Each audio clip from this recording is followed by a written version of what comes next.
All right, what's going on, guys? So, interesting events have taken place today. I logged on to Cold War and I got greeted with this message that said, "Do you want to delete zombies? You haven't played in 60 days," which I'm pretty sure isn't exactly true because I know I've played it more recently than that. But basically, Cold War got its real first, I would say, second year content update. And you're going to see exactly what I mean here in a second. But Treyarch basically tweeted that there is an update live for Cold War coming out. And in preparation for Season 2 of ideally Vanguard, they're dropping this patch for their, previous respective game. It may not seem like a whole lot up front, but this is probably the most mysterious patch of Cold War's entire life cycle, and there's a lot more under the surface than may initially, come across to you. So we're going to talk about all that today, but anyways, if you guys do enjoy the video, or if you're excited for more content in Cold War Zombies, make sure to drop a like rating. That would be awesome. And if you're brand new to the channel, make sure to go ahead and subscribe. Around 80% of you guys are not currently subbed to the channel, and we're getting really close to 500,000, so appreciate everybody for that. So earlier on today, people noticed that Cold War had an update for the game that was over 9 gigabytes, which in terms of space and size and actual content that you can fit in 9 gigs, it's pretty expansive. And so everybody's wondering, what's in this update? What is really justified for 9 gigabytes? Now, the interesting thing about how Cold War has been updating as we went throughout its entire life cycle is generally an update would come out that would be like the pre-patch, or you might call it the framework of the real update. So you typically see a pretty substantial patch would come out in terms of gigabyte size, and then you would get on the game and nothing really changed. Maybe you would see a few new things here and there, but the real update would usually come a few hours or a few days after that initial patch. And it looks like that's probably the situation with this one because, again, it's over 9 gigabytes. And if we take a look at the patch notes here, it doesn't really line up with that. As you can see in global changes, there's just, adjustments to career progression. In general, they addressed a clipping issue with like a zombie head gesture. Multiplayer combat records got patched, and then zombies, the only thing that really changed was UI. Basically, one issue in Outbreak and then also an issue in Forsaken with the pizza Easter egg. So other than that, obviously, this really isn't worth or even representative of 9 gigabytes. And this is where things start to get really interesting. You may remember quite a few months ago that we had leaks suggesting Cold War was going to be the most, single-handedly most supported COD after its initial life cycle than any other game we've had in the past. And so far, up to this point, it's been about 3 months or so since Vanguard has released, and we really haven't seen that sort of love and care come to Cold War post-launch, right? We haven't seen any major content releases in terms of like maps or even perks or like things in relation to zombies that we would deem justified as, actual solid content. Obviously, a little bit of that depends on your definition of what qualifies as content in that sense, but like at the end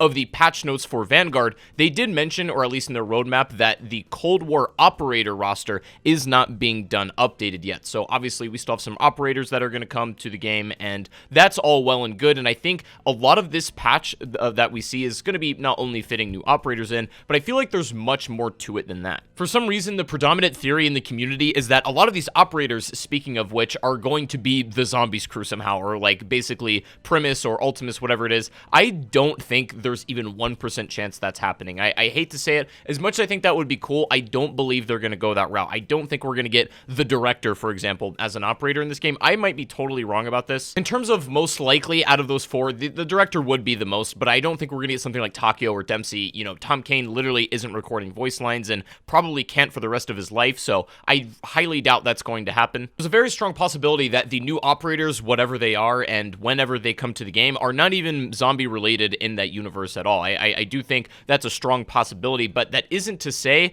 that zombies content itself isn't there. So a few things to keep in mind when regards to round-based maps, and we talked about Zombies Chronicles 2 a couple of weeks ago and how in some real sense that is a actual possibility for Cold War. Kevin Drew was tweeting about this and stuff, and basically was implying that if the community passion is there for something like this, then it opens the door to that becoming a possibility and a reality. Now, before that was tweeted, or I guess like after that taken place, that's when the whole Microsoft deal happened, and I'm going to go ahead and assume that that right now it's no longer Activision's direct call exactly whether or not they're going to make Chronicles 2 for Cold War, or even just some degree of post-launch Zombies round-based content. And I'm bringing that up because now I feel like the prospect of Chronicles 2 in and of itself is actually lower than it was before the Microsoft deal, but that isn't necessarily a bad thing, because the prospect of just having any kind of either round-based maps or even Outbreak maps being added, as we do know, there's a few that are either done or in development of part of the Ural Mountains that we talked about, like other locations like Weather Station that are made, but they're not in the game yet, and I'm sure they could relatively easily implement these in some kind of patch. The point is, with this now year 2 update, and in some real sense they're adding actual content to the game, what are the possibilities for zombies? Well, currently we do know there's supposed to be 2 new weapons, which are basically a Soviet AR and some kind of fletching SMG that, to my knowledge, are supposed to be added to both Cold War more globally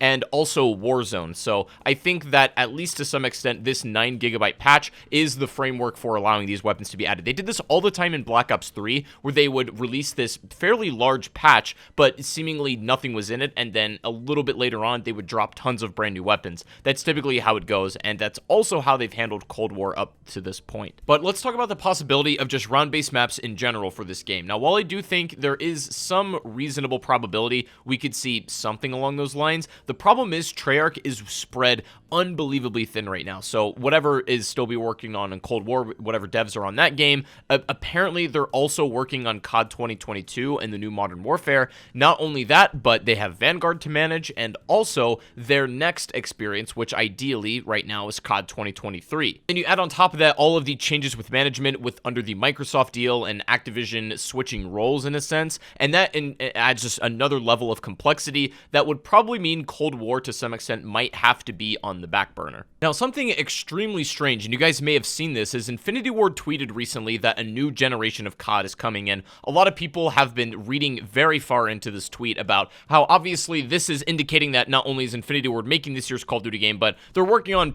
something massive. But it was tweeted in February, and we're still a really long ways away from the release of the next typical COD cycle drop. And the weird thing is here, we're getting reports of Vanguard Zombies, or I guess just Vanguard as a whole, actually shoveling all its content a little bit faster to get the release of the next Call of Duty game out quicker. Basically, they're not trying to extend the life cycle of Vanguard, they're actually trying to shorten it as much as possible. So either the final season of Vanguard is going to be completely scrapped, or it's going to be shoved into earlier seasons beforehand. But what does this have to do with Cold War? Why am I bringing that up? Now, I think there's a possibility that whatever year 2 content is planned for Cold War, because there clearly is, there's been an update that's come out, and we know some things that are coming, obviously the weapons and whatnot.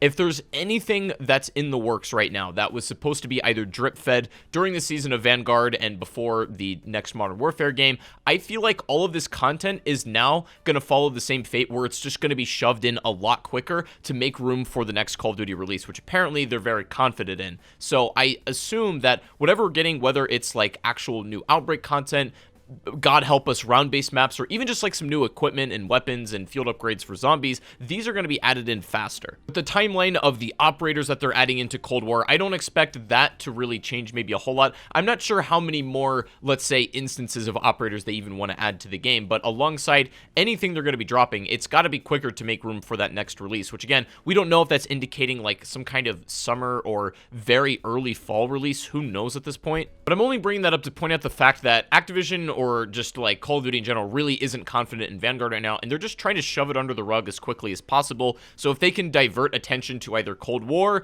or either Infinity Ward's next game, or hell, even Treyarch's next game in 2023, I feel like that's where they're going to put most of their resources into. As much as I would love for there to be basically a whole loaded second year of Cold War content, I don't think it's going to be exactly as packed as maybe a lot of us hope it to be. That being said, however, it's not like they aren't releasing anything, and these new weapons, I expect that we'll probably see these within the next few days or coming weeks when they do add the real patch after the 9 gigabytes, framework that they dropped to the game today. In regards to Chronicles 2, or just a really large set of new remastered map packs for Cold War, the more time passes, the more I confidently say that it probably won't happen for the game, as they're either going to use that time to develop maybe those maps for their next project, or do something a bit more special with it, because at the same time as I would love to have these maps for Cold War, and still a significant amount of the player base is playing the game right now. You guys can let me know in the comment section if you've kind of gone back to playing Cold War after Vanguard isn't really doing it for you. As much as I do agree that it would be a nice short-term fix to get Chronicles 2, for example, on Cold War, and at least for the time being would do wonders for the zombies community, I ultimately think it would be much more impactful if they save this kind of drop of content for their really next big project. And if that means we have to wait a few years' time, perhaps that's for the best. And again, allegedly, Treyarch is also working on COD 2022, so if that's indicating we're going to get some kind of zombies content or like mode in there, we're not really sure, and I'm going to do some more research into that, but I don't know, maybe that has something to do with the play that they're going with new maps in that game as well. But yeah, we'll have to wait and see on that. But yeah, I wanted to show you guys this really mysterious patch for Cold War, and expect some new content in the game in year 2 for sure, and I think this is the first of many we're going to see. So while it is kind of weird and maybe you could say insubstantial, I think this means a lot more than initially we see on the surface. But anyways, guys, let me know what you think down below in the comment section. Are you still playing Cold War? Are you still enjoying it, or are you playing other stuff at the moment? I do want to thank you guys very much for your time. Be sure to drop a thumbs up, subscribe if you're new to the channel, and I also do stream over on Twitch. If you don't follow me, link to that can be found down below. I would love to see you there. It's always a great time to be. But anyways, have a great rest of your day, guys, and I'll see you on the next one. Peace out.